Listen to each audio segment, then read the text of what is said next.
Amigas e amigos, boa tarde, sejam todas bem-vindas, todos bem-vindos aqui ao nosso Roda de Conversa deste dia 10 de novembro de 2021, horário de Brasília, agora 13 horas e 5 minutos, e temos hoje a presença, quem nos honra com a presença aqui, a Débora Neves, o Moacir de Oliveira, o Luiz Manfredini, infelizmente não vai poder participar hoje, mas amanhã ele prometeu estar de volta.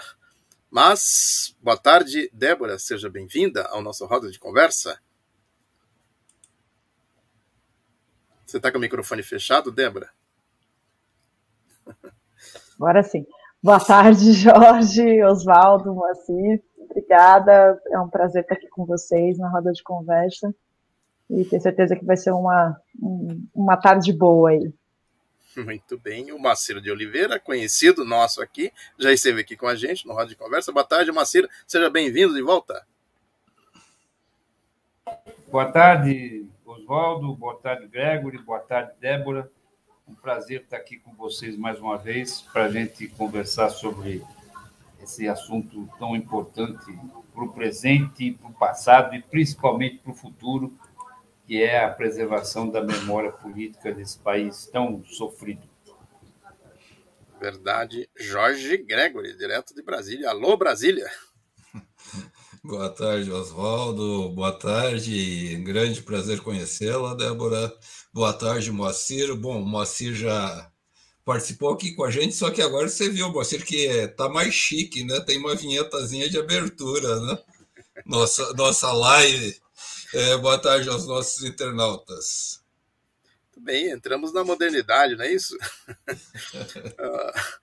Dizem aí que a internet está constantemente se modernizando, né? Então temos que correr atrás das modernidades. É isso, Débora? Você está em São Paulo, Débora? Estou em São Paulo, sim. Deixa eu só falar aqui um pouco da Débora. Deixa eu ver aqui. A Débora é doutora em História pela Unicamp, mestre em História Social pela Universidade de São Paulo, a USP, especialista em investigação em la História Recente. Eu imagino que está em espanhol, depois ela vai... Argentina, né? Na Argentina, é. Especialista em Gestão do Patrimônio e Cultura pela Unifai.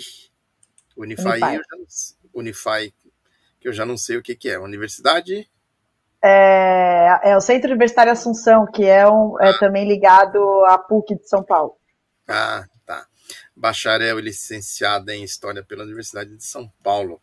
É historiadora da Unidade de Preservação do Patrimônio Histórico da Secretaria do Estado de Cultura e Economia Criativa de São Paulo, vinculada ao CONDEFAT, coordenadora do GT Interinstitucional do ECOD e autora do livro A Persistência do Passado, Patrimônio e Memórias da Ditadura em São Paulo e Buenos Aires. Bom, o Moacir é escritor, jornalista, participou da resistência à ditadura militar, foi preso e também participa aí da luta pela memória, né, conforme nós conversamos aqui num programa recente. Mas, Débora, cadê seu livro? Você tem o seu livro aí para mostrar para a gente? Falar um pouco dele? Peguei ela desprevenida. Ela foi buscar o livro. Você conhece o livro dela, Moacir? Você já viu? Já leu? Sim, conheço e já li, tive o prazer de receber um exemplar autografado. E é um registro muito importante, né, Débora, do trabalho da Débora aí nessa luta de preservação do Centro de Memória do Brasil e da Argentina. Antes da Débora falar, eu queria dizer que a Débora é uma pessoa fundamental nesse processo, né? Em primeiro lugar, porque ela é uma jovem historiadora, né? Que para nós é muito importante a gente ver as pessoas de outra geração que não a nossa, né? Que não viveram aquilo que nós vivemos, encabeçando essa luta, né? Essa luta pela preservação da memória. Eu acho que a presença da Débora nesse processo, como de outros tantos jovens, é a prova viva de que a nossa luta deu certo, né? E mais do que isso, a Débora foi pessoa-chave no início desse processo, quando o Ivan Seixas e outros ex-presos políticos pediram, em 2010, o primeiro tombamento do ECOD, né? A Débora foi a relatora desse processo no CONDEFAT, né, que acabou concluído em 2014, e a partir daí, graças a ela, eu acho que ela é o polo de união de todas essas pessoas que hoje estão empenhadas nessa luta por meio da ação civil pública que está em andamento na Justiça de São Paulo. Então, eu fico muito satisfeito de ter conhecido a Débora e acho que ela é, como eu disse, a prova viva de que a nossa luta deu certo, que nós sobrevivemos e nós vencemos e vamos vencer. Agora, eu sempre digo que a produção, além da ação, evidentemente, né, mas a produção, o registro dessa história é muito importante. Eu sou vamos dizer assim, desse campo também, Débora, Moacir, né, que é a gente resgatar aquele período da ditadura, da resistência e assim por diante. Então eu queria que você, Débora, falasse do livro. Eu vi que é um livro taludo, bonito, livro bonito. Eu vi aí, ó, muito bonito. Mostra a lombada, né, pra gente ver. Aí, ó, tá vendo? Você vê que é um livro que deve ter aí bastante, com certeza, né, tem bastante informações aí sobre o título, que também é muito sugestivo. Fala um pouco do livro, Débora. Então, Oswaldo, o livro é fruto da minha dissertação de mestrado, que eu fiz na USP entre 2011 e 2013, e ele foi uma pesquisa desenvolvida para entender, né, os processos de transformação de lugares importantes para a memória da ditadura, em especial aqueles onde foram cometidos crimes e violações de direitos humanos, em o seu reconhecimento como patrimônio cultural e depois a transformação desses espaços em memoriais, em museus, algum equipamento que rememorasse o que aconteceu ali, a resistência às ditaduras. Essa comparação entre São Paulo e Buenos Aires se deu muito por uma provocação, na verdade, algo que me instigou quando eu fui a Buenos Aires a primeira vez, em 2006, e que tinham pequenas lajotas nas calçadas, em algumas paredes de prédios, apontando que naquele lugar uma pessoa foi detida e desapareceu em determinado dia, determinado ano. E eu fiquei muito impressionada, né, primeiro com a existência dessas placas, segundo com essa integração dessas placas na paisagem, né, da cidade, e depois quando eu fiz lá um passeio turístico mesmo, né, com aqueles ônibus turísticos, né, por dentro da cidade, também existia ali uma menção a esses lugares onde as pessoas foram torturadas e desaparecidas durante a ditadura argentina. Então eu voltei, né, muito impactada por essa realidade da Argentina e comecei a buscar entender como que nós aqui no Brasil lidávamos ou não lidávamos, né, com a memória desse período. E foi um pouco complicado, porque eu sou do campo da história, sou formada em história, né? E a princípio não teve muita adesão à minha pesquisa, porque entendiam que o que eu queria tratar era um tema afeto ao turismo e não à história, e eu discordei, né? Porque eu não estava tratando ali da minha viagem de turismo ou de como que a cidade trata do turismo, mas de um turismo muito específico que fala sobre um determinado eixo da história daquela cidade, né? E então eu desenvolvi esse projeto, né, de forma comparada, justamente porque a gente também tem essa ideia de que a Argentina lidou muito melhor com a memória da ditadura do que nós aqui. E eu queria saber se isso era verdade, se isso se comprovava de fato ou não. E aí eu fui estudar as políticas de Estado para esses lugares, né? Então a dissertação, o livro, né, este livro que eu mostrei aqui, trata justamente disso, de como foram as políticas de memória desenvolvidas tanto em Buenos Aires quanto em São Paulo, e no que elas se assemelham, no que elas se distanciam, fazendo um balanço de como o patrimônio cultural também foi um vetor importante para a resistência, seja aqui no Brasil, seja na Argentina, e uma forma de não deixar essas marcas serem apagadas literalmente do espaço físico, em especial das cidades, né? E você constatou diferente, com certeza você constatou diferenças, né? Como o Brasil e a Argentina tratam isso. Eu queria que você falasse um pouco dessas diferenças na sua percepção, na sua pesquisa. Bom, o fato é que a gente tem a ideia de que os argentinos se mobilizaram antes do que nós, né? E não é uma impressão verdadeira. Primeiro que isso tem, né, a forma como cada país lidou, né, com as suas memórias e, por conseguinte, as políticas de memórias, tem a ver também de como foram feitas as duas transições. Então, a gente tem uma transição que é, de fato, uma ruptura na Argentina, né, muito em decorrência da grave crise econômica que o país atravessava, e, em especial, depois da derrota acachapante na Guerra das Malvinas, em que milhares de soldados morreram e em condições muito precárias, que o exército argentino era bastante pouco aparelhado, o que demonstra também que os militares sequer conseguiam cuidar do seu próprio quintal, que dirá da condução política do país, né? Enquanto aqui a gente teve uma transição negociada, que deu um certo conforto para os militares saírem pela porta da frente, não pela porta dos fundos, como aconteceu na Argentina, por exemplo.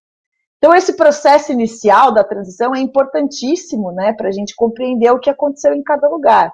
Então, em 83, no final de 83, aconteceu a primeira eleição, né, já democrática, e quem vence é o Raul Alfonsín, e já no início de dezembro ele instala a CONADEP, né, que é a Comissão Nacional de Mortes e Desaparecidos Políticos, que faz aquele trabalho que depois inspira aqui a publicação do livro Brasil Nunca Mais, nasce, na verdade, desse relatório da CONADEP, que se chama Nunca Mais, né? E a partir desses relatos das pessoas que sobreviveram a esses centros clandestinos de detenção, coletados aí por essa comissão nacional, que é uma espécie de comissão da verdade, fazendo um paralelo com a nossa realidade aqui, foram identificados vários lugares, né? Alguns oficiais, outros, e a sua maioria clandestino, e hoje a Argentina tem um mapeamento de pelo menos 700 lugares pelo país todo, né, em que ocorreram violações de direitos humanos durante o período da ditadura. E ao passo que nós aqui, o nosso relatório Brasil Nunca Mais tem uma origem diferente, que é justamente os processos judiciais que tramitaram na justiça militar e que foram copiados aí, heroicamente pelos advogados de defesa e foram abrigados pela Cúria aqui de São Paulo, né, a Arquidiocese de São Paulo, que abrigou esse acervo como forma de impedir que essa memória também se apagasse, porque muitas vezes nos depoimentos da justiça militar era o momento em que as pessoas podiam finalmente dizer a verdade, né? Porque estavam sendo ouvidas num ambiente formal e não num ambiente de tortura, como acontecia. E bom, essa é a primeira diferença principal, né? Que na Argentina começa um processo de apuração da verdade e de elaboração dessa memória de forma coletiva. Existem julgamentos logo nos primeiros anos de democracia, muitos militares foram presos, enfim, ao passo que aqui a gente só teve a instalação da Comissão Nacional da Verdade no ano de 2012, então essa é uma principal diferença. Mas isso não significa que não teve mobilização popular em torno do tema aqui, né, e o que eu demonstro na minha pesquisa é que a gente começa por um lado que só foi ser tratado pela Argentina nos anos 2000, que é justamente a preservação física desses lugares, né, que serviram de presídios, centros de tortura, no começo dos anos 80. Então, em 83, por exemplo, 84, me desculpe, ingressou o pedido de tombamento do Arco do Presídio Tiradentes, né, lá no Condefat, que é o primeiro tombamento que ocorre em virtude do seu valor histórico e de resistência às várias ditaduras, né? Então, a ditadura Vargas, a ditadura também militar, e a razão do seu tombamento foi justamente essa, né? De ser um lugar onde as pessoas resistiram ao autoritarismo de Estado. Depois teve o tombamento que hoje é o Centro Universitário Maria Antônia, que fica na Rua Maria Antônia, que era a sede da Faculdade de Filosofia, Ciências e Letras da USP, onde em 68 teve um episódio conhecido como a Batalha da Maria Antônia, que antagonizou ali parte dos estudantes do Mackenzie, que eram assumidamente anticomunistas,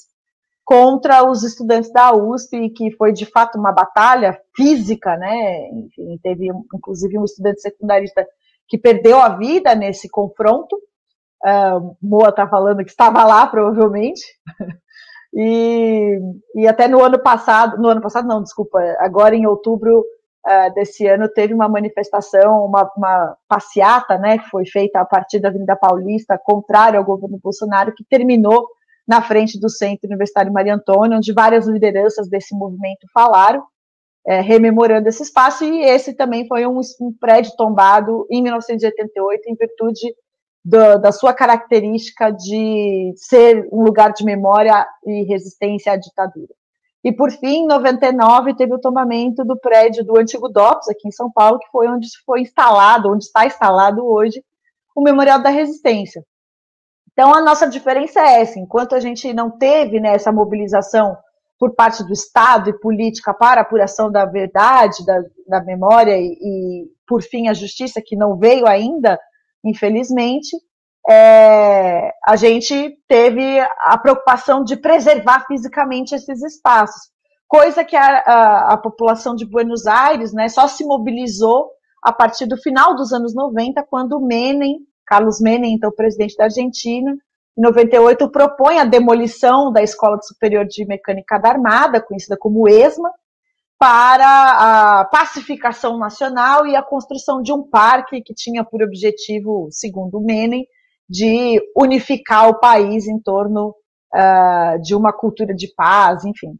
E isso foi rechaçado imediatamente, e a forma que encontraram de garantir a existência desse espaço foi por meio do mecanismo também do reconhecimento daquele como um lugar, como um patrimônio cultural, né? Eles lá chamam de monumento nacional, primeiro pela União, né? Pela Federação, pela República Federativa, e depois alguns outros lugares, como Automotores Orlete, e o Clube Atlético, que são outros lugares de detenção na Argentina, foram tombados pela cidade de Buenos Aires, né? A municipalidade de Buenos Aires tombou. Então, essas são as principais diferenças, né? A preocupação com o patrimônio é muito inicial aqui no Brasil, ao passo que na Argentina essa é uma preocupação que só vem já no final dos anos 90, início dos anos 2000. Então, eu trato justamente de entender as diferenças, né, a política dos estados em cada uma dessas cidades, pensando na preservação do patrimônio como o principal mote de entendimento da preservação, de fato, dessa memória, até porque, por exemplo, um dos edifícios da ESMA foi utilizado como prova judicial, né, no julgamento contra vários militares que estavam sendo acusados. Portanto, tem uma outra preocupação ali, que não só a preservação do patrimônio, desses espaços como patrimônio cultural, mas também como prova, né, judicial de cometimento de crimes. E aí, né, Débora, depois da publicação desse seu livro, nós tivemos dois outros avanços, né, importantes, que foi a passagem do prédio da Auditoria Militar para a OAB, né, e agora, em 2014, o tombamento do DOI-CODE, né? Aí fechando o circuito da repressão, né? Porque a partir de 69, com a criação da UBAN, a gente tinha em São Paulo um circuito da repressão, que começava com a UBAN e o DOI-CODE, que capturavam clandestinamente os opositores da ditadura, né? Depois dos interrogatórios, das torturas na UBAN e no DOI-CODE, as pessoas eram transferidas para o DOPS, que legalizava a prisão, né, porque no DOI-CODE, na UBAN e no DOI-CODE era um processo totalmente clandestino, né? Quando se ia para o DOPS fazer o chamado cartório, a prisão era legalizada, e aí as pessoas ou eram soltas ou eram decretadas sua prisão preventiva e abriu o processo. Dali, elas eram julgadas pela Auditoria Militar, na Brigadeiro Luiz Antônio, e, quando condenadas, iam para o Tiradentes, inicialmente, depois para o Hipódromo. Então, esse é o chamado circuito da repressão, que acho que agora está completo, né? Falta a gente conseguir a transformação do DOI-CODE memorial, que é a nossa luta atual, né? Porque a auditoria parece que já está em processo, o prédio já está de posse da OAB, né? Falta só instalar. Então é isso, eu acho que depois do seu livro houve um avanço, né? Débora, eu queria te fazer a seguinte pergunta. Você, pelo que você apresentou, você fez um estudo comparativo Brasil-Argentina, né? Mas nós tivemos outras ditaduras militares, especialmente Uruguai e Chile, né? Bom, a Argentina, né? O fim do regime militar ali foi os militares desmoralizados pelaquela aventura da Guerra das Malvinas, né? Quer dizer, uma situação bem típica, né? Agora, no Chile também a gente tem uma situação típica, né, que somente hoje, não sei quantos anos depois, está sendo revogada a Constituição do Pinochet. Né? Eu queria te perguntar o seguinte, você estudou também essas duas transições, né, porque pelo menos no Chile eu não sei dizer, mas no Uruguai eu andei bisbilhotando um pouco lá, quando estive lá e tal, há uma certa preservação da memória, né, me parece, no Uruguai. Mas você chegou a estudar também essa transição desses dois países? Não, né? Durante o mestrado só estudei realmente Brasil e Argentina e já deu um trabalho danado. Eu precisaria talvez de mais 3 anos para fazer o estudo comparativo com outros países, né?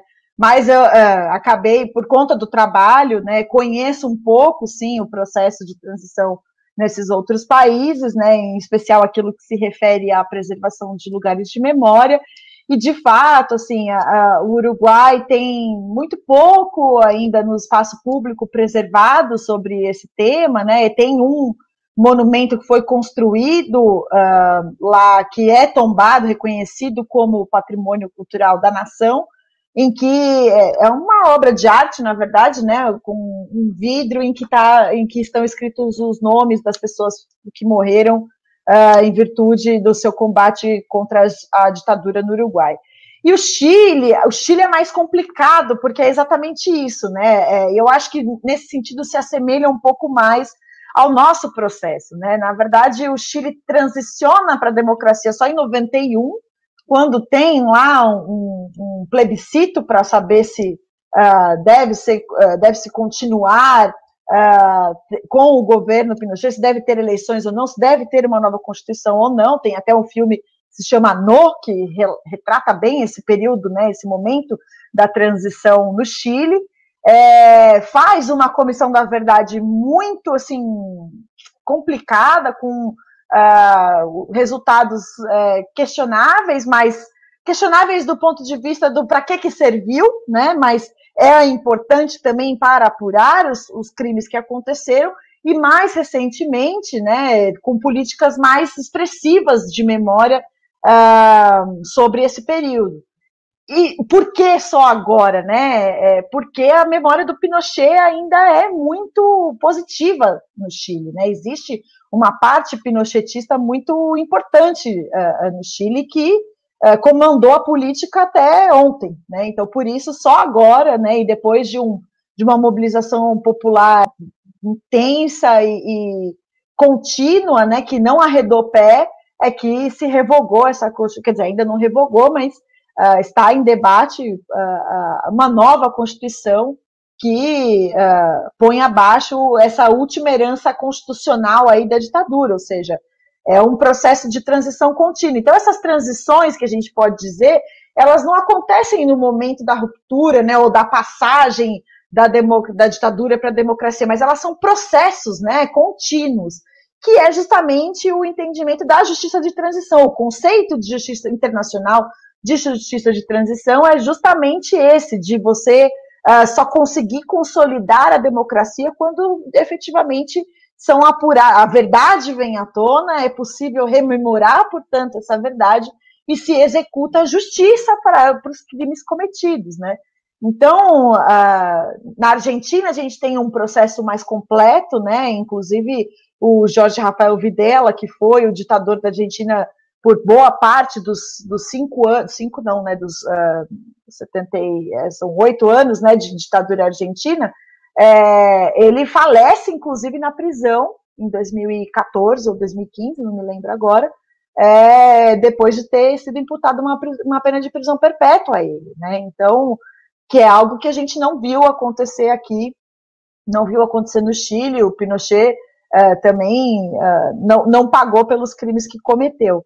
Então, o que a gente percebe... E aí, depois, né, com a Bachelet, principalmente, Michelle Bachelet, é que as políticas de preservação desses espaços de memória ganham impulso, e hoje nós temos grandes referências, como o Museu da Memória e Direitos Humanos do Chile, cujo projeto é de um arquiteto brasileiro, inclusive, né? E é uma referência de... Não é um lugar de memória porque não foi lá onde ocorreram as violações de direitos humanos, tortura, etc., mas foi um monumento, ele é um museu-monumento construído para rememorar esse período, né? E aí temos outros lugares, como a Vila Grimaldi, o próprio Estádio Nacional, que foram reconhecidos, né, como lugares de memória, esses sim, por terem sido lugares onde ocorreu assassinatos, né?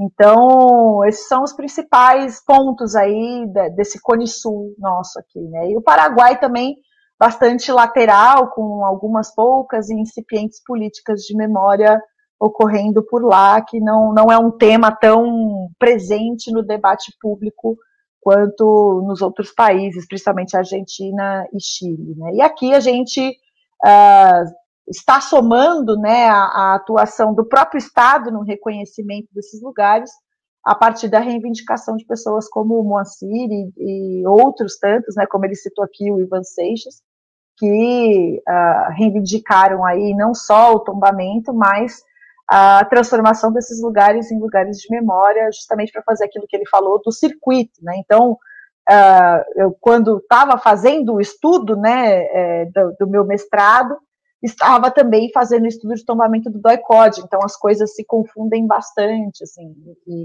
e aí no meu livro eu faço um pós-fácil, ele foi publicado só em 2018, né, e eu no pós-fácil faço um balanço dessas políticas pós-2014, né, então o que nós tivemos tombamento do DOI-CODE aqui em São Paulo, e que outras políticas de memória acabaram sendo fragilizadas na Argentina com a eleição do Maurício Macri, né, teve um certo esgarçamento dessas políticas, mas nunca foi os processos, né, de memorialização nunca são completos, eles estão sempre em constante construção. Agora, Débora, Oswaldo, bom, eu faço a pergunta depois também, né? Mas eu acho que o Francisco Magalhães colocou uma excelente pergunta ali para os dois, né? Francisco Magalhães. Que eu estou entendendo. Certo. Doutor Chicão. Doutor Chicão. Mas, pois é, depois a Débora e o Moacir podem, se vocês quiserem responder e tal. Mas eu queria falar uma coisa aqui, o seguinte... eu imagino, aí a Débora, eu quero te perguntar, Débora, porque apesar das diferenças, Argentina, Uruguai, Paraguai, Chile, né, tem uma questão fundamental, né, que eu considero, né, porque se formou no pós-Segunda Guerra Mundial,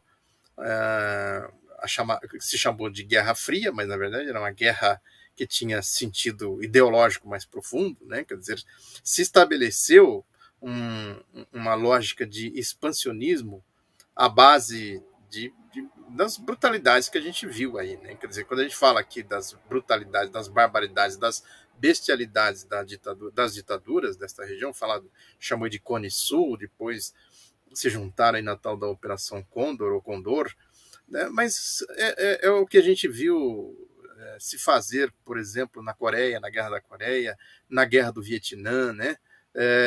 E outras mais, quer dizer, tem um sentido, vamos dizer assim, mais profundo, ideológico, de classe, essas coisas todas.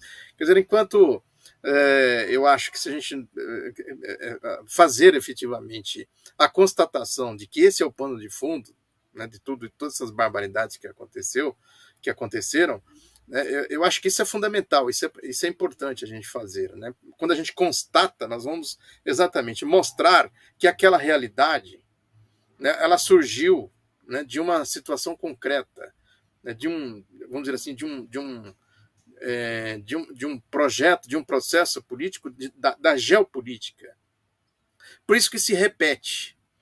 Tem aquela história, né? O Moacir lembrou bastante que outra vez que nós conversamos aqui, quer dizer, lembrar para não esquecer, alguma coisa assim. Tem um slogan que é mais, sintetiza um pouco isso. Quer dizer, você precisa estar constantemente com a memória apresentando os fatos, a memória para não acontecer. Quer dizer, mas se você não lutar para erradicar a base disso, né, isso pode sim se repetir, que é um pouco o que nós estamos vendo aí.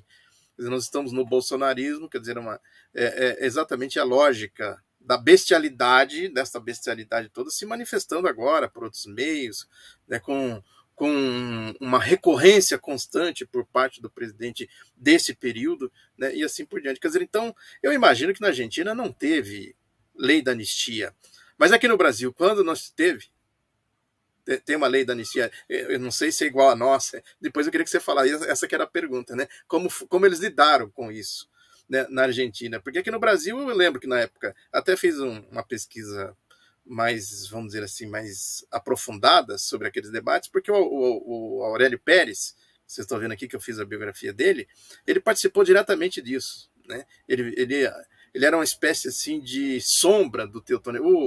O Moacir trabalhou com ele, com o Aurélio Pérez, quando ele foi deputado. Então, o Aurélio mesmo diz, né? Eu era uma espécie de sombra do Teotônio Vilela. Onde eu ia, ele me levava. Onde ele não podia ir, eu ia. Essas coisas todas. Então, foi um debate muito intenso. Aquela aprovação da lei da anistia é pouco falada, mas ela teve uma importância muito grande, se não pela lei, mas pelo movimento que se criou em torno da lei. Que isso foi determinante para os movimentos que vieram depois e tal. Então, quando você fala, Débora, da transição ou da composição, algo assim, né, da conciliação, né, eu acho que tem muito disso. O sentido o que movia a ditadura militar a praticar tantas barbaridades e criou-se um senso comum, inclusive, de que a história da dita branda da Folha, né, que a ditadura no Brasil não foi tão feroz quanto a ditadura eu acho que isso é uma falácia, me parece, né, eu tenho essa ideia de que é uma falácia, não foi tão brutal como as outras ditaduras e tal, né, porque talvez as circunstâncias não permitiram ou se deram de outra forma e assim por diante, né. E aí entra exatamente essa história da memória, que eu acho que é importante a gente pegar os símbolos, né, como o Moacir tem defendido, a Débora, né, esse movimento, acho que isso é fundamental. E você registrar isso em publicações e assim por diante, né, mas tem substancialmente, eu acho, né, o debate da raiz do problema, da causa, sabe? Por que uma situação determinada gera um Bolsonaro, por exemplo, um bolsonarismo. Então, eu acho que tem essa composição que eu acho que é fundamental. E quando a gente fala de símbolos, porque tem uma certa onda aí, que puseram fogo lá na estátua de Borba Gato, né, que você tem a estátua de Colombo, lá não sei aonde na Europa, foi destruída, nos Estados Unidos e assim por diante. Quer dizer, na verdade, quando a gente olha para as realidades com esse olhar, com esse ponto de vista de que nós estamos preservando esses monumentos para exatamente mostrar a base, o sentido, a realidade que gerou essa base, que gerou essas bestialidades todas, eu acho que essa diferença precisa ficar bem estabelecida, me parece, né? Eu estou fazendo aí uma pesquisa, um trabalho que eu estou fazendo, eu me deparei com uma polêmica assim de 1949 em Natal, no Rio Grande do Norte, porque a prefeitura, eles tinham removido o Pelourinho de uma praça André Albuquerque, que lutou na Revolução de Pernambuco em 1817, depois ele foi amarrado nesta praça, no Pelourinho, então a praça tem um nome exatamente em memória dele. Então o que eles fizeram? Tiraram o Pelourinho e jogaram e botaram lá no centro historiográfico. E aí, no aniversário da cidade, em 49, eles foram lá, tiraram o Pelourinho e puseram na praça de volta. Então, isso gerou uma polêmica, manifestações e não sei mais o que e tal. O fato é que o Pelourinho está lá até hoje, na praça. Então, veja como esses símbolos também têm esse sentido, né? Quer dizer, a gente entender a base real, né, dos acontecimentos e quais são os papéis desses símbolos, né? Eu queria que vocês falassem um pouco disso, perguntar para o Moacir inicialmente, né, e perguntar para o Moacir, você estava lá na batalha da Maria Antonieta, Moacir, você balançou a cabeça aquela hora, só para confirmar para os nossos internautas aqui. O Moacir participou da resistência. Oswaldo, eu vou querer ouvir a resposta dos dois à tua questão, porque daí eu quero emendar uma outra relacionada ao assunto. Muito bem. Bom, eu, como já disse em outras oportunidades, eu comecei a minha militância política exatamente em 68 no movimento secundarista, né?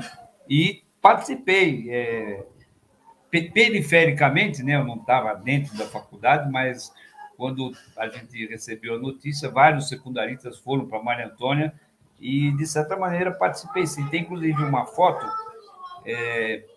que um grupo de jovens carregando o Zé Guimarães, que foi o menino que morreu ali.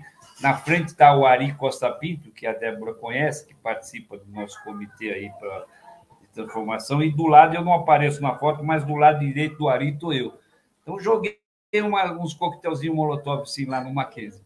Agora, eu acho, viu, Bertolini, que essa questão que você coloca é a raiz do problema, né?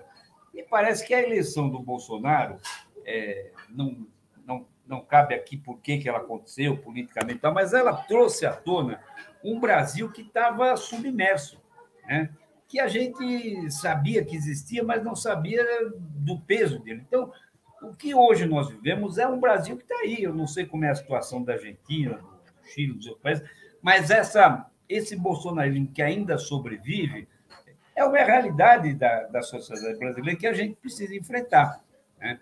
O Bolsonaro, ele não enganou ninguém. Quando o Bolsonaro fez, como deputado federal, duas ações. Uma, ele colocou na porta do seu gabinete um cartaz, quando começou aquele processo de busca dos desaparecidos da guerrilha do Araguaia, ele colocou um cartaz onde dizia: quem gosta de osso é cachorro, né?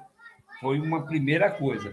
E quando ele votou a favor do impeachment, dedicando o voto ao Ustra, né, o Bolsonaro, naquele momento, ele deveria ter sido caçado, processado e preso, porque ele fez apologia à tortura, que é um crime inafiançável e imprescritível, né? Então, eu acho que é aí que está a importância desse memorial, para que as pessoas, dessa recuperação da memória, para que as novas gerações saibam exatamente o que aconteceu ali. A questão da lei da anistia foi um acordo político feito por cima, a gente participou, os setores de esquerda defendiam a anistia ampla, geral e restrita, mas o que foi possível foi aquilo, permitiu a volta dos exilados, né? Mas, ao mesmo tempo, anistiou os torturadores. Eu acho que essa questão hoje ela está em revisão no Supremo Tribunal Federal, mas ela, de certa medida, está superada, até porque, infelizmente, a maioria desses torturadores já está morta. O único que foi condenado em primeira instância, e parece, eu não sei se a Débora sabe me explicar direito isso, mas parece que a sentença foi anulada na segunda instância, foi o Ustra, né, que foi condenado em dois casos, o da família Teles e o da família do Luiz Eduardo da Rocha Menglino, né, é o único condenado, né?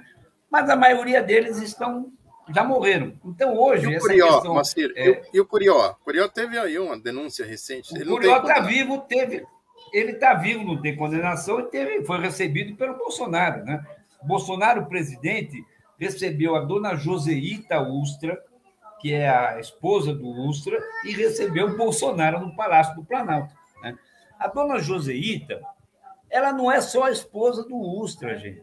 A dona Joseíta fazia parte do esquema de tortura do DOI-CODE.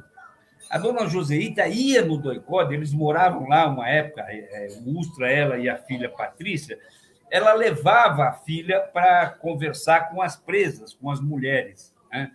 Ela até diz isso no livro do Ustra, quando eu contei essa história pela primeira vez num artigo, quando o Ustra foi identificado pela Beth Mendes, ela disse que aquilo era um gesto social. Não era, gente. O que a dona Joseíta fazia era uma forma de tortura. Na conversa com as presas, ela tentava convencer as presas a colaborarem. Gente, tem que pensar no futuro, vocês precisam colaborar. Quer dizer, a dona Joseíta não era só a esposa do Ustra, ela fazia parte da engrenagem, embora não oficialmente, né? Então, o Bolsonaro recebe a dona Joseíta no Palácio do Planalto, né? A dona Joseíta está viva, mora aqui no Lago Norte, em Brasília.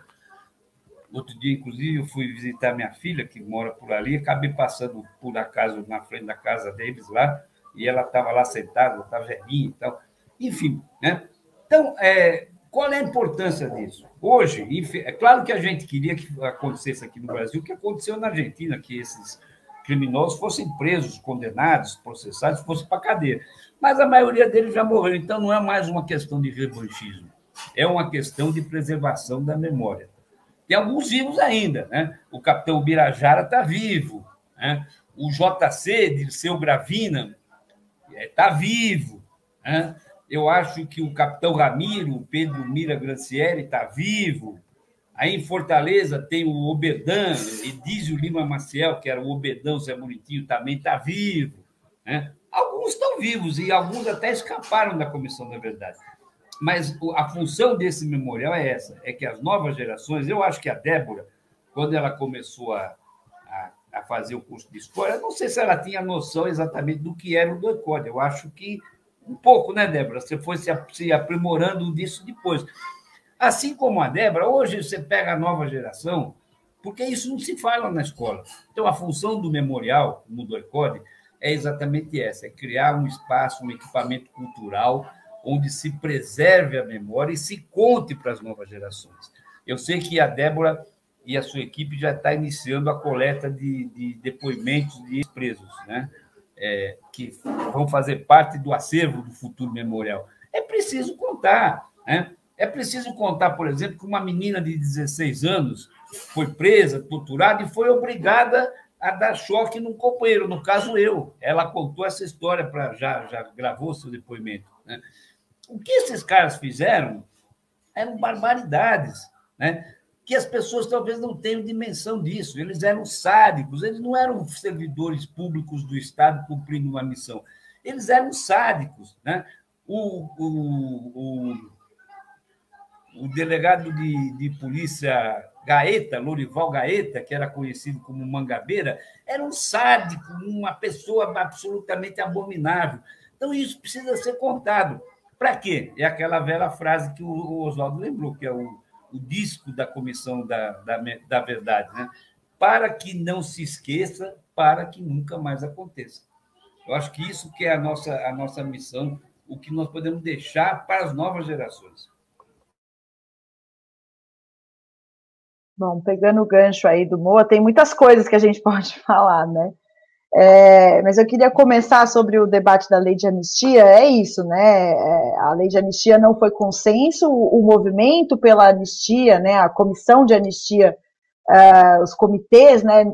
Não queriam exatamente esse texto, mas como o Moa disse, foi o acordo que foi possível ali, né? Então, possibilitou a volta de muitas pessoas, mas, por outro lado, impossibilitou que o país acertasse as suas próprias contas fazendo justiça, né? Então, o que a gente vê hoje, né, é que muitas vezes a preservação desses lugares de memória, isso é uma também das minhas conclusões, né? Uma das minhas hipóteses é de que o pedido de preservação desses lugares, né, do Arco do Presidente Tiradentes, da Maria Antônia, etc., também são uma forma de fazer uma certa justiça, quando o próprio Estado está reconhecendo que esses lugares são de memória porque o próprio Estado violou as leis, né? Então, em certo sentido, é uma reparação, o que é desejável dentro do processo de justiça de transição, mas está longe de ser exatamente justiça, que seria a punição, né, a imputação de crimes a imputação de penas por crimes que foram cometidos por essas pessoas. Como o Moa disse, alguns estão vivos, muitos já morreram, mas o que a gente percebe é que a lei de anistia serviu para um determinado momento, para a função que teve de possibilitar a transição e a volta de muitas pessoas que estavam no exílio, porém ela impediu que a gente tivesse a democracia talvez plena, né? O que a gente percebe é que a gente tem uma democracia sequestrada. Então, neste momento da história, o que a gente viu, por exemplo, durante os depoimentos da Comissão Nacional da Verdade, foi o Ustra fazendo um certo deboche da própria comissão, né, e falando com tranquilidade sobre os crimes que ele cometeu, utilizando aí o argumento, uma falácia da defesa da pátria, o que não é verdade, a gente sabe disso, né, mas a gente teve, por exemplo, 2 assassinatos bastante estranhos durante a apuração, os inquéritos, né, as investigações, na verdade, da Comissão Nacional da Verdade, que foi a de um general do Exército no Rio Grande do Sul, que depois do seu assassinato em virtude de um suposto roubo de armas, porque ele colecionava armas, encontrou-se documentos que provavam a detenção e a morte do Rubens Paiva no doicode do Rio de Janeiro, né? E depois a morte do Paulo Malhães, logo depois de ele prestar depoimento também na Comissão Nacional da Verdade, onde ele fala sobre lugares de ocultação de cadáveres no Rio de Janeiro. Portanto, percebam que essa é uma memória que não está pacificada sequer no meio militar, porque os 2 foram mortos em circunstâncias muito semelhantes, né? O Paulo Malhães também foi morto dentro de casa, também uma suposta tentativa de assalto para levar as suas armas de coleção. Então, com uma diferença de 1 ano e meio, se eu não me engano, entre a primeira morte desse general no Rio Grande do Sul, que eu não me lembro o nome agora, e do Paulo Malhães em 2014, 2015, né? Então, um intervalo de tempo muito curto, com razões semelhantes e que, na verdade, deixam muito a nos perguntar, né? Eu acho que a ausência de respostas nos traz muito mais questionamentos do porquê que essas mortes aconteceram. E o fato de, como o Moa disse aqui, né, de o Bolsonaro não ter sofrido qualquer tipo de sanção pela fala que ele fez no plenário, demonstra que essa é uma memória que não está no passado, ela está no presente, né?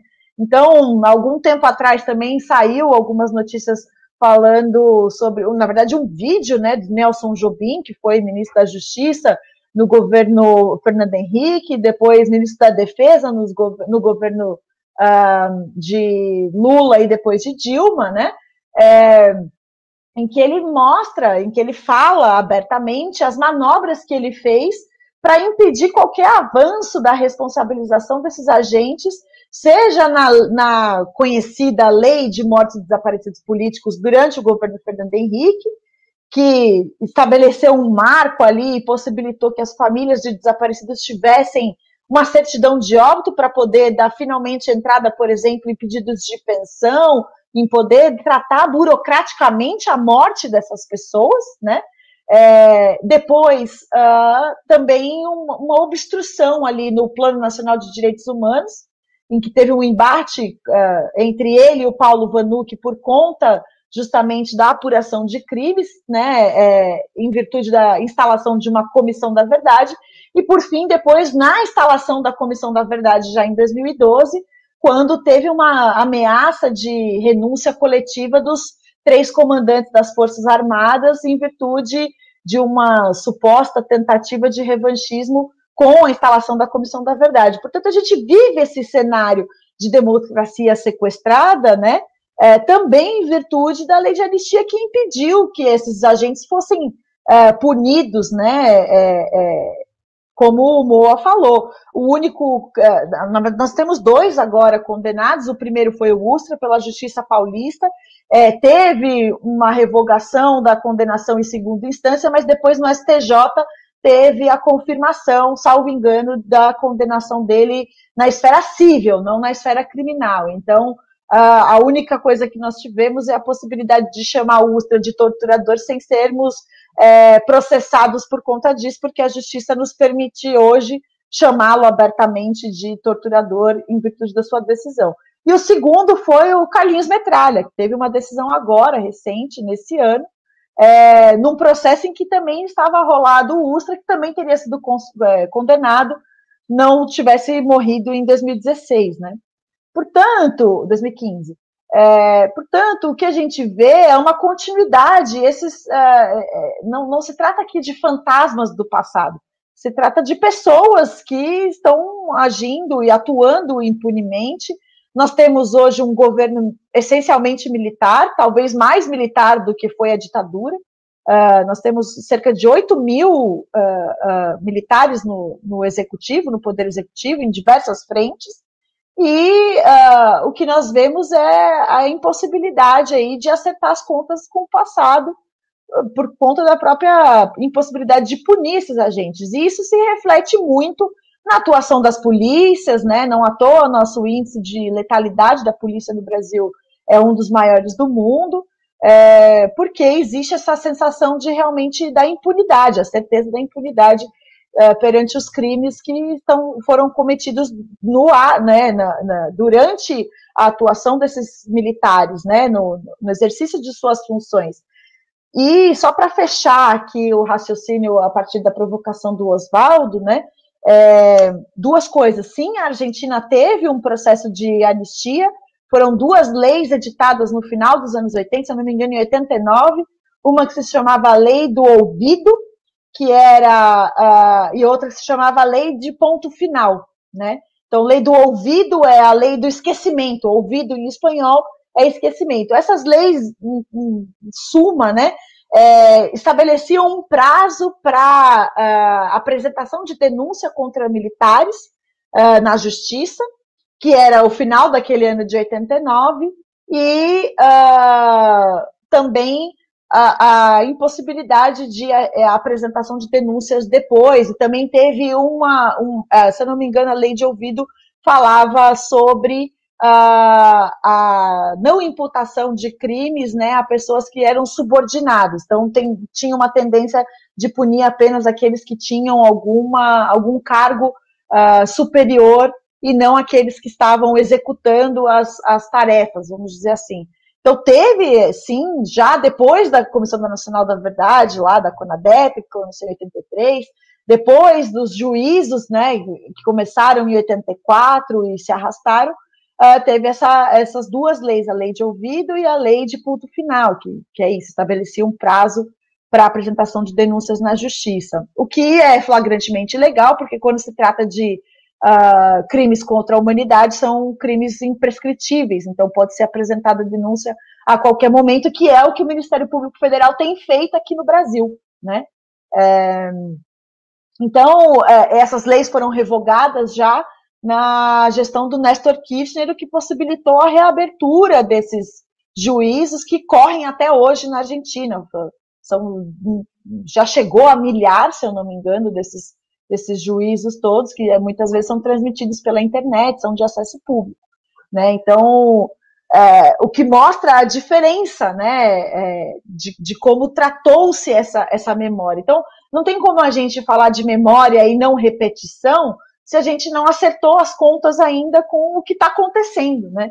Então, o que o Moa fala aqui, né, sobre o presente e a necessidade da instalação de um memorial no DOI-CODE é justamente para a gente fazer essa ponte com o presente, entre o passado e o presente, né, e a gente refletir até que ponto a nossa democracia realmente é uma democracia se a gente tolera que criminosos continuem ocupando cargos públicos e seus filhos, suas filhas, na verdade, continuem recebendo o soldo por meio de pensões desses militares. É o caso das 2 filhas do Ustra, né, que recebem cada uma aí mais de 15 mil reais, e aquela matéria belíssima da agência pública demonstra o valor que tem sido despendido anualmente para sustentar as filhas de militares que estão envolvidos diretamente em crimes contra a humanidade.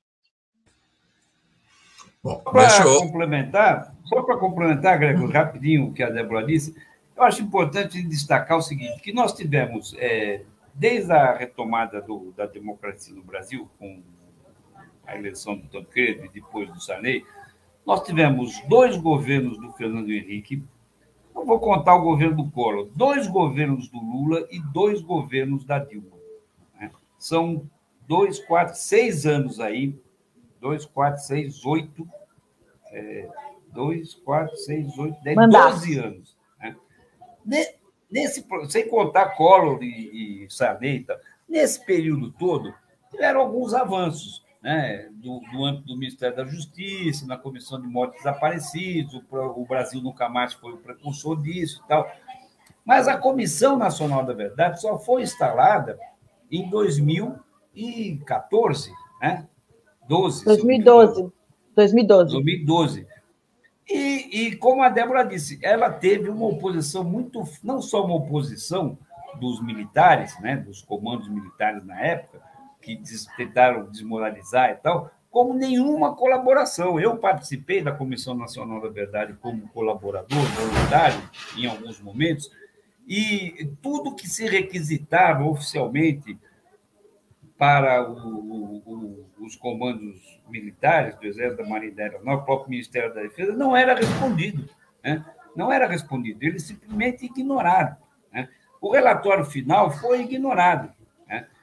E você falou aí do depoimento do Ustra, que foi um depoimento patético e tal, mas o Ustra, pelo menos no seu depoimento, ele assumiu que fez alguma... Ele negava as mortes no DOI-CODE. Né? Ele dizia que todas as mortes que a gente hoje calcula em aproximadamente 76, né? Ele dizia que todas as mortes foram em combate, não foram. Né? Dessas 76, pelo menos umas 40, 50 foram dentro do DOI-CODE sob tortura. Mas ele admitia isso. E tem uma frase dele no depoimento dele na Comissão da Verdade que é emblemática.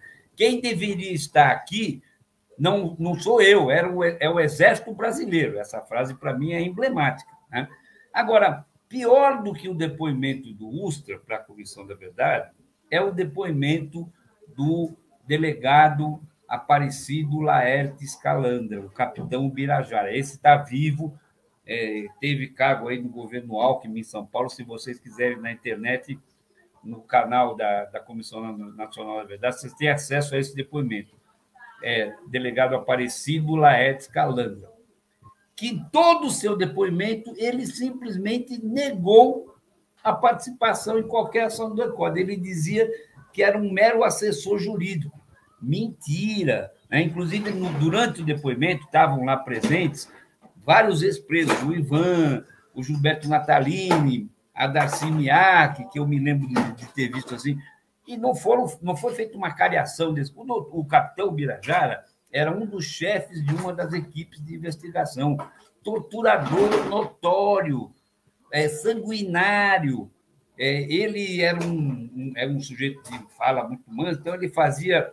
Comigo, ele fez o papel do bonzinho. Ele fazia, às vezes, aquele jogo com alguns, ele era o bonzinho, com outros ele era o violento.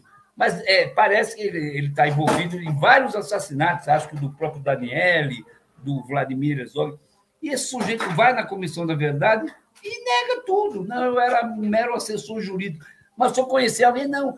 Ele admite que trabalhava lá, que tinha uma sala, mas que era assessor jurídico, que só assinava ofício e tal. Né? E ficou por isso mesmo. Né? Então, realmente, nós estamos muito atrasados e é preciso recuperar esse terreno para que a gente, essa ameaça que estamos vivendo hoje, não volte ainda com mais força. Mas, o Moa e Débora, a questão que ele queria levantar para vocês é a seguinte, né? A Débora não conheceu aqui o Manfredini, nosso outro companheiro aqui de bancada, que ele pega no meu pé que ele diz o seguinte, que eu fico aqui nas nossas lives pescando os assuntos para depois escrever meus artigos, que eu escrevo um artigo semanal no Vermelho, né? De fato faço isso, a gente está entrevistando gente inteligente, né? Mas se instigando aí, né, determinados assuntos. E dias atrás, inclusive, inspirado aí no debate que a gente fez aqui com o Moa e com o Ivan, né? Até escrevi um artigo, o Moa leu, né? Tratando exatamente dessa questão da memória. E essa semana eu escrevi um outro artigo, que é a questão que eu quero entrar, eu até mandei para vocês dois, não sei se vocês leram, que diz respeito ao seguinte, né? Quando eu escrevi esse artigo, eu estava lembrando exatamente dessas duas lives, né, que a gente fez com o Moa e com o Ivan, aí, a questão da preservação aí dessa memória, né, das atrocidades da ditadura, mas estava lembrando também aquele período ali que a gente teve de 2013 até o impeachment da Dilma, né? Começou a surgir esses ratos aí de esgoto defendendo o golpe militar, não sei o que e tal. Eu acho que, como vocês também, né, eu tenho, principalmente, meu pai é uma família muito grande, né? Então tem de tudo ali também, né? Aí aquele tipo de discussão, provocação, né? Pô, Jorge, você é um cara inteligente, sabe que nunca teve ditadura no Brasil, né? Aí a gente começava a discutir, não, você vem com essa história de que o regime militar matou, vocês de esquerda também mataram, então era uma guerra, esse tipo de coisa, né? O problema é que não dá para você discutir a fundo com pessoas com pouca inteligência, né? Que eu tentava levantar o seguinte, olha, meu filho, em primeiro lugar, você tem que entender o que é ditadura, né?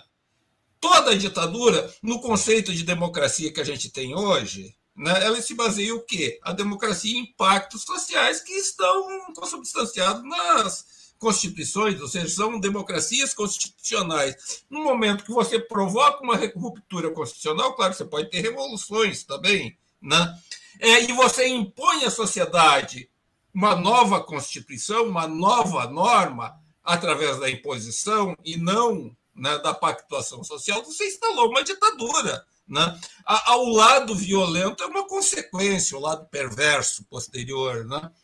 Mas, enfim, é isto, né, concretamente. Né? Então, esse último artigo, quando eu escrevi, eu, pessoalmente, eu queria saber, queria a avaliação de vocês desse fato, né, que eu, pessoalmente, assim, estou indignado, né, principalmente com a manifestação que houve na sexta-feira da PGR, né, que houve aquela ação do Randolph com relação às manifestações no dia 7 de setembro.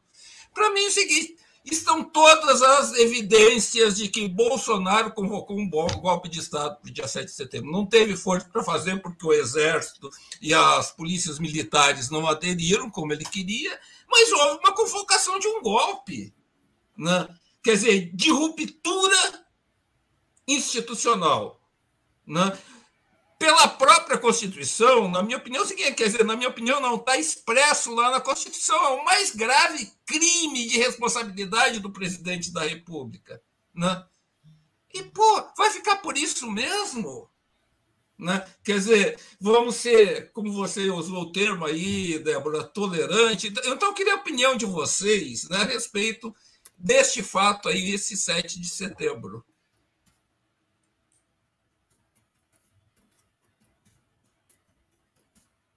Bom, eu vou começar e depois eu passo a bola para o Moa. No dia 7 de setembro, a Alameda, que é a editora pela qual saiu publicado o meu livro, promoveu um debate, né? Na verdade, uma série de debates. Foi uma tarde inteira, começou à 13h e foi até às 18h, com vários autores da própria Alameda falando sobre o próprio 7 de setembro, que a gente estava vivendo. Né? Então, a gente estava na live, um olho lá e um olho cá para ver o que ia acontecer. Né?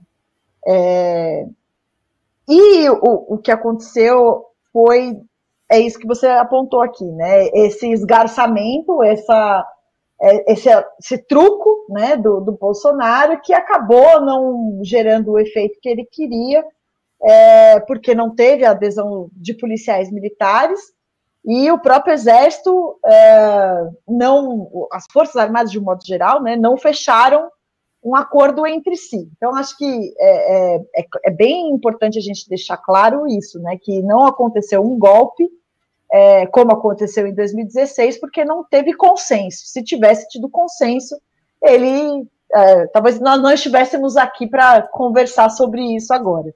Né? Mas o que é importante a gente destacar e refletir por que isso está acontecendo, por que isso é permitido até agora. Né? Eu acho que 2016 foi uma primeira ruptura aí, né, de que você ignora a parte da Constituição para fazer caber um projeto político de determinados segmentos, e o que a gente está vivendo hoje é consequência de tudo isso. Né? Nos coloca em questão, e aí eu disse algum tempo atrás que hoje o maior ato revolucionário é ser garantista da Constituição de 88. Né? A gente não está aqui clamando por nenhuma ruptura revolucionária.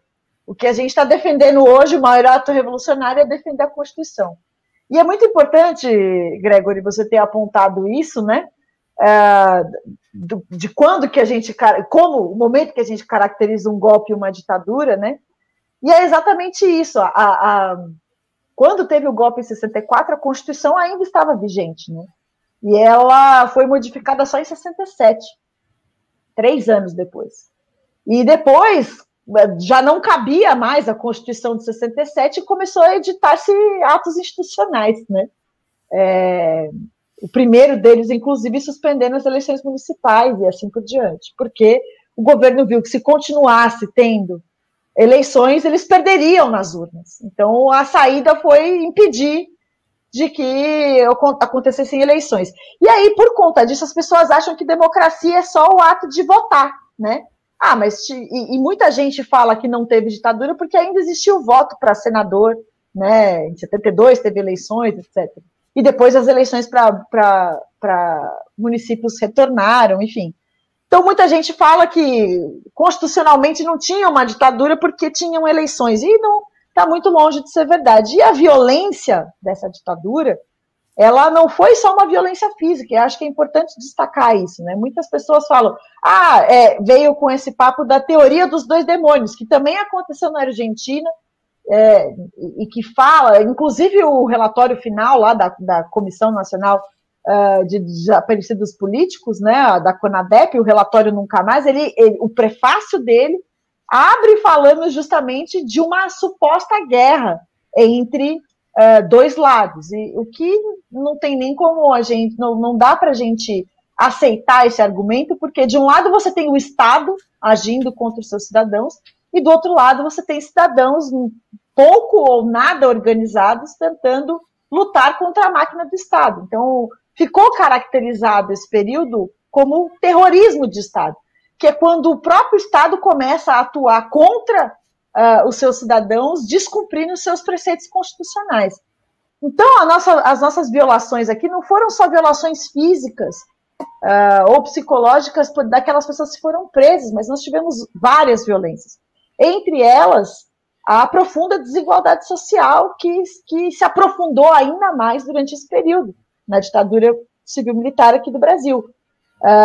Se a gente for observar, por exemplo, a nossa estrutura tributária, e esse é algo que eu estudei durante o meu doutorado, a estrutura tributária de hoje é exatamente, o fundamento da estrutura tributária de hoje está na reforma tributária de 1967. A gente não conseguiu mudar isso.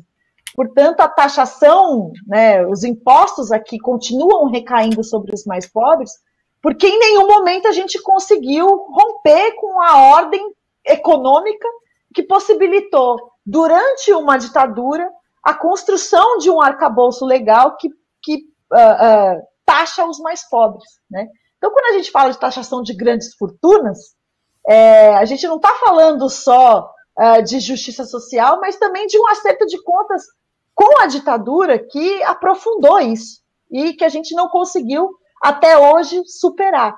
Então, quando a gente fala da ditadura, a gente está falando sobre o presente porque várias mazelas da ditadura estão presentes até hoje e a gente não consegue dar esse passo adiante porque essas forças que o Jânio Quadros chamou de forças ocultas, mas não são nada ocultas, ainda estão atuando aqui, né? Então, Bolsonaro só chegou aonde chegou porque houve outras conciliações do mercado financeiro, principalmente, que ainda o sustenta dentro do Palácio do Planalto, acordo político que possibilitou que ele chegasse até disputar uma eleição, um acordo com a justiça também, que fez vistas grossas a muitas irregularidades e muitos crimes de responsabilidade cometidos, tanto antes de ser eleito como agora, durante seu mandato. E a gente viu na semana passada, você falou da manifestação da PGR sobre o 7 de setembro, e eu chamo a atenção aqui sobre a decisão do TSE, que identifica que houve, sim, utilização de disparo de mensagens em massa, tendo fake news que favoreceram a eleição do Bolsonaro, com provas fartas de empresários que financiaram todas essas atitudes. houve a cassação do mandato do Francisquini no Paraná por conta do mesmo crime cometido pela chapa Bolsonaro-Mourão, mas não houve a cassação da chapa Bolsonaro-Mourão. Teve só uma advertência de que, se isso acontecer de novo no futuro, não pode acontecer, que aí sim a gente vai punir. Portanto, a gente está ainda nesse momento da democracia sequestrada. Aí a gente tem que se perguntar por que isso está acontecendo, né? Quais são essas forças que impedem o TSE de aplicar a mesma sanção a casos idênticos, né? Por que Francisquini, de um lado, foi cassado e por que o mandato de Bolsonaro não foi cassado pelo mesmo crime eleitoral? Portanto, o desafio da democracia é primeiro a gente conseguir consolidá-la, né? E isso é um desafio diário. Nós tivemos um baque importantíssimo em 2016. Ainda vi aqui que tem uma pessoa que está assistindo que falou assim: a gente não vive uma ditadura branca. É difícil, né? Eu acho que a gente não vive uma ditadura, a gente ainda tem garantias, embora os direitos tenham sido cada vez mais esgarçados nesse período, mas ainda não embarcamos de fato numa ditadura. O que a gente tem são esses sequestros pontuais pelos quais passam todo o debate que nós estamos fazendo aqui, inclusive o da memória, porque, como disse o Mo, né, a Comissão da Verdade não tinha o condão de julgamento, e sim de apuração. Então, dentro do tripé que eu falei lá da Justiça de Transição, né, que é Memória, Verdade e Justiça, no caso aqui, a Comissão da Verdade veio justamente num dos tripés que é a verdade, mas a justiça depende não apenas do Poder Judiciário, mas também do Poder Legislativo, e não existe ambiente para a gente revogar a lei de anistia, ambiente político, eu digo, né? Porque é isso, os militares estão no governo, eles são o governo, e não vão abrir mão dos seus privilégios, sejam eles políticos, econômicos, enfim, eles estão lá porque eles têm o poder das armas e não se subordinaram nunca. O que o Moa traz aqui, né, o verdadeiro relato de que os documentos foram solicitados, informações foram solicitadas, e quando foram respondidas, nós não temos mais, esses arquivos não existem, esses arquivos foram descartados por conta da tabela de periodicidade, etc., demonstra que, na verdade, as Forças Armadas constituem um poder paralelo aqui no Brasil. Moacir? Bom, respondendo aí diretamente ao Gregory, eu acho que no dia 7 de setembro nós tivemos, sim, uma tentativa de golpe, né? A gente ainda não tem...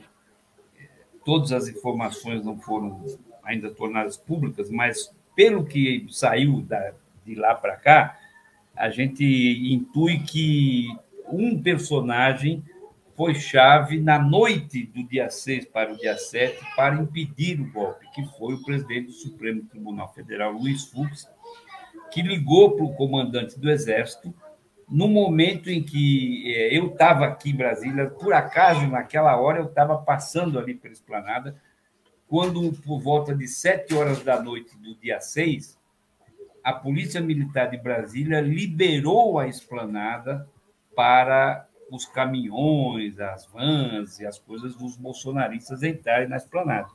A Esplanada estava fechada e, do nada, às 7 horas da noite do dia 6, a PM liberou e eles invadiram a Esplanada.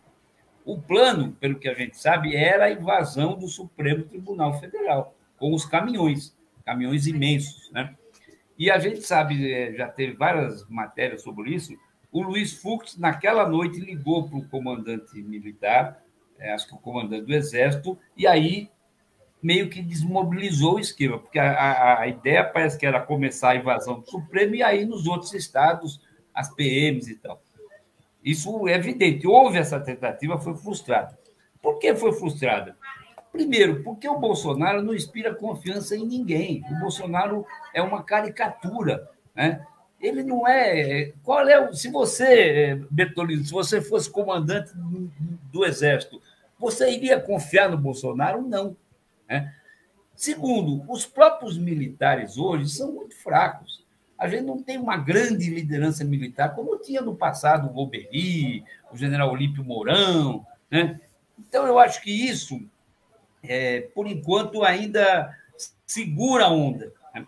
Agora, eu acho que é muito importante o que a Débora falou, quer dizer, é preciso que esses setores de poder, o capital financeiro, a grande mídia, os políticos tradicionais se convençam de que não é possível continuar dando sustentação a isso. Eu acho que o golpe hoje... Realmente, nós não vivemos uma ditadura, nós vivemos um regime autoritário, militar, como a Débora disse. Eu acho que esse governo é mais militar do que os governos militares. Eu acho que se ele vai tentar alguma coisa para melar a eleição, eu tenho quase certeza disso, é preciso ficar atento. E o fato de a tal terceira via não ter ido para frente e nem vai, cria uma situação que me parece que hoje, se houver eleição nas condições normais, é inevitável uma vitória do Lula. Resta saber quem será a chapa, quem será a vista. Agora, é inadmissível que o grande empresariado nacional, o capital financeiro, a mídia, enfim, as elites, continuem dando sustentação ao Bolsonaro. Eu acho que é a hipótese remota, mas nós não podemos desprezar. Eu acho que ainda existe o risco dessa criatura conseguir se eleger, o que seria, aí sim, eu acho que o segundo governo Bolsonaro seria um passo à frente para a radicalização do regime. Mas é preciso tentar evitar isso.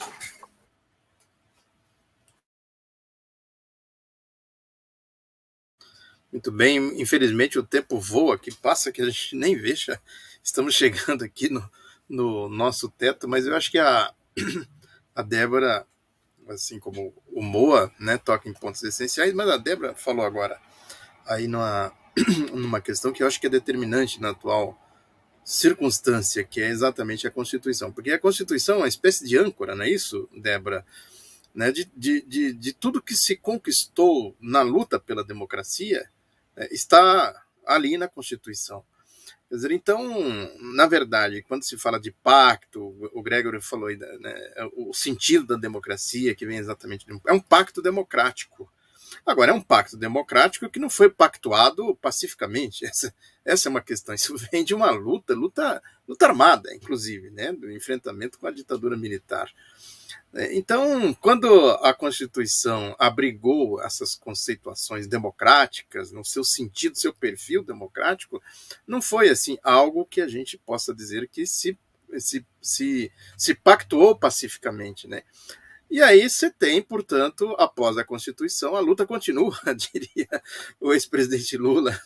A luta continua, companheiro, porque no dia seguinte eles estavam lá conspirando contra a Constituição, E essa conspiração vem constantemente. Eu digo que chegou-se a um ponto, nós estamos num ponto, em que eles se acham no direito de fazer emendas constitucionais contra a Constituição. Você vê aí a emenda do teto e tal. Quer dizer, na lógica do Bolsonaro, isso que o Moacir falou aí, o Gregory também, que é da ruptura institucional, quer dizer, o Bolsonaro é isso aí, É um sujeito absolutamente boçal, Enfim, como disse o Moa, ninguém confia no Bolsonaro, Nem eu, nem o comandante do Exército, viu? Quer dizer, se eu fosse comandante do Exército, não tem como você confiar num indivíduo como esse e tal. Mas ele tem um propósito.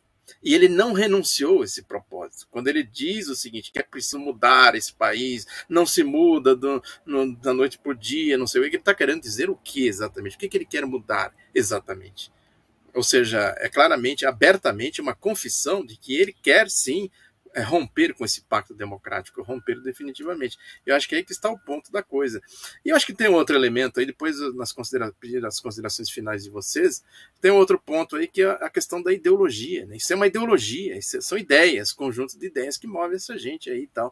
Porque a turma da ditadura foi estudar o que é o tal do comunismo, não sei o que era um negócio assim meio abstrato, quando se falava, até hoje mas eles foram estudar isso. Eu costumo dizer, tem uma anedota que corre por aí, que diz o seguinte, o que se produziu de bom na época da ditadura militar, aí as pessoas dizem, as músicas do Chico Buarque de Holanda, sabe?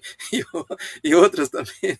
Mas eu peguei até aqui para mostrar o Inquérito 709, que vocês, pesquisadores, devem conhecer, o IPM, Inquérito Policial Aqui, ó, ainda tá faltando um volume que eu não achei, tá por aqui na minha bagunça e tal.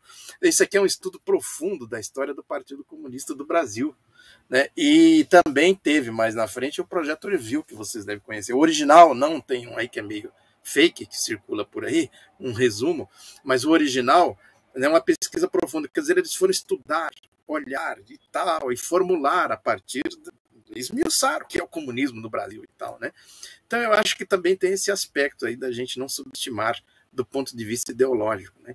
Mas é isso, né, Gregory? Infelizmente chegamos aqui perto do nosso teto, temos que ir embora, é isso, Gregory? Pois é, temos que ir embora, né? Eu só queria aí para me despedir, primeiro agradecer e parabenizar o Moa pela indicação da Débora aqui, né? Que foi, né? Eu acho de muita profundidade. Aqui, Débora, é meio assim, às vezes a gente começa com um assunto, é uma roda de conversa, né? Roda, circula, enfim, né? Para mim, muito bom para fazer meus artigos depois. Mas foi um grande prazer, Débora, de fato, né? Espero que você volte aqui outras vezes. O Moa com certeza vai voltar, né? Você já está fisgado pela gente. Grande abraço a vocês, Oswaldo, até amanhã aos nossos internautas. Moacir, você faz aí as suas palavras finais, suas despedidas? Mais uma vez, queria agradecer ao Oswaldo Bertolino, Gregory, dizer que foi um prazer participar. A indicação da Débora, Gregory, não foi à toa, né? A Débora, eu só lamento não ter conhecido ela 2, 3 anos antes, né? Só conheci mais recentemente nesse processo. Eu acho que, para mim, é um motivo de orgulho, por mais, como eu disse no começo, a Débora é a prova viva de que a nossa luta deu certo. Né? Eu queria agradecer a todos e dizer que estamos aí, né? Estamos na reta final, né, Débora? Hoje já é dia 10 de novembro, falta um mês para vencer o prazo lá solicitado pelo governo do Estado de São Paulo para a nova audiência de conciliação, né?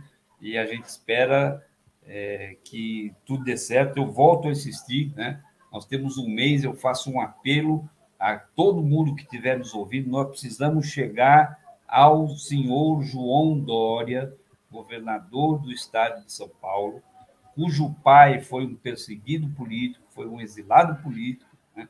Nós precisamos que o governador João Dória, daqui a 30 dias, oriente os procuradores do estado de São Paulo na audiência de conciliação para que apresente uma proposta que possa atender tanto aos interesses do Ministério Público, de nós, ex-presos políticos, como também da população, dos moradores, né, para que a gente consiga avançar, dar mais um passo na transformação de, se não todo o complexo arquitetônico, pelo menos de parte dele, no memorial ali no antigo Dorford, para que essa memória continue viva para sempre na memória e nas novas gerações.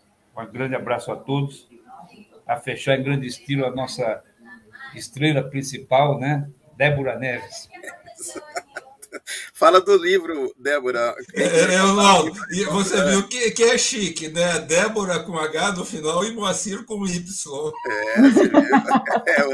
É outra categoria social. E só para fazer uma provocação aí com o Bertolino, viu, Débora? Eu e a Débora, além de outras coisas, temos uma identidade muito forte. Nós somos do time do povo, nós somos corintianos, ao contrário do Bertolino, que é santista, Débora. Imagina só. O povo mas tá em casa também, é alvinegro, pô. Um povo trabalhador operário do Porto. Aliás, você sabe que na primeira formação do Santos já tinha negro jogando lá, né? Que eram trabalhadores e tal. Onde surgiu o futebol nas cidades portuárias e tal. Mas, Débora, fala do seu livro e das suas considerações finais. Mas o Santos vai... Aguarde o Santos, viu? Aguarde. Olha, então, já que vocês abriram a possibilidade... Já que vocês abriram a possibilidade, né? Então eu vou deixar aqui a dica do meu livro. Essa semana, até dia 15, está rolando a Feira do Livro da USP. Então, o livro está saindo pela metade do preço, no site da editora Alameda, que publicou um monte de outros bons livros, inclusive o livro do Marcelo Godoy, que conta a história do DOI-CODE sob a perspectiva de agentes que trabalharam no DOI-CODE, se chama A Casa da Vovó, e tem outros 2 livros indicados ao Prêmio Jabuti desse ano, que é o livro do Camilo Vanucci sobre a Vala de Perus, ainda dentro da temática da ditadura, e que esteve com vocês aqui. Então, eu recomendo que vocês aproveitem a Feira do Livro para comprar os livros com 50% de desconto.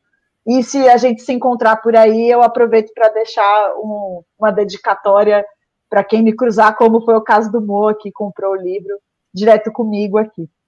Mas eu quero primeiro agradecer as palavras muitíssimo generosas de todos vocês. Para mim foi um prazer estar aqui. Agradecer ao Moa, que é essa figura importantíssima na luta aí pela criação do memorial, que está conseguindo criar força dentro do comitê, né? Chamar, né, Moa, o pessoal aqui para curtir a página do Facebook do Comitê para o Memorial DOI-CODE, também seguir a página do comitê no Comitê DOI no Instagram, né, e se somar a nossa briga aí pela criação deste memorial que vai debater publicamente tudo isso que a gente está conversando, tudo isso que a gente conversou aqui, né? Afinal, como eu insisto nisso, falar sobre a ditadura não é falar sobre o passado, é falar sobre o nosso presente e a possibilidade de transformar no presente e construir uma história melhor para o futuro. Né? Então, para mim é uma honra poder fazer parte desse processo. Acho que o Moa tem razão quando fala que pessoas jovens, né, mais jovens, outras gerações estarem brigando pela criação desses memoriais ou de outras formas de se lembrar, de não permitir que a gente esqueça, é sim uma vitória, e eu acho que é uma vitória sobretudo da democracia, do espírito democrático, né? Sem democracia a gente não vai a lugar nenhum. Então, eu quero agradecer o espaço por vocês terem aberto essa possibilidade de a gente também divulgar para mais pessoas essa batalha, né? Como o Moa lembrou, provavelmente no dia 8 de dezembro, a gente deve ter uma segunda audiência de conciliação entre o Ministério Público do Estado de São Paulo e o governo do Estado, para a gente ver se consegue transformar os edifícios que estão vazios hoje lá onde funcionou o DOI-CODE em um memorial aberto ao público, para que todos possam conhecer essas histórias e estar no lugar onde aconteceram essas violações gravíssimas de direitos humanos. Portanto, é bom acompanhar, pressionar, tem um abaixo-assinado rolando também, que seria muito importante se o máximo possível de pessoas pudessem assinar. E o nosso compromisso aqui, tanto como historiadora, como servidora pública, é sempre levar o debate na mais alta qualidade para o maior número de pessoas, e eu agradeço muito a vocês por terem aberto esse espaço para mim. Muito obrigada. Quem quiser assinar o abaixo-assinado, faz como? Na página do Facebook, né, Moa, tem o link para o abaixo-assinado, e eu posso também depois encaminhar para vocês aqui e deixar na descrição do vídeo que vai ficar no YouTube para quem quiser assinar, poder se juntar à nossa luta aí. Eu acho que você podia mandar, Débora, para eles, e eu vou postar esse vídeo depois, você puder mandar, porque tem vários links, acho que o link mais conciso que joga direto para ele. Muito bem, a gente espalha aí, porque o nosso programa é transmitido em 2 canais do YouTube, 2 do Facebook, 2 do Twitter. Então, você mandando o link, a gente publica em todos os canais aqui. Débora, você, evidentemente, você está com o microfone fechado? Você falou alguma coisa, Débora? Eu ia dizer que eu vou colocar aqui no chat privado, aí vocês colocam aí no... Ótimo. Beleza, então a gente quer agradecer imensamente a sua gentileza e dizer que você está convidada, porque esse tema é um tema recorrente nosso aqui, assim como o Moacir, que já virou habituê nosso aqui, nós vamos chamar com certeza vocês para a gente conversar mais sobre esse assunto. Muito obrigado, abraço para vocês, abraço Moacir, abraço Débora, abraço Gregory, abraço os internautas, até amanhã às 13 horas. Tchau.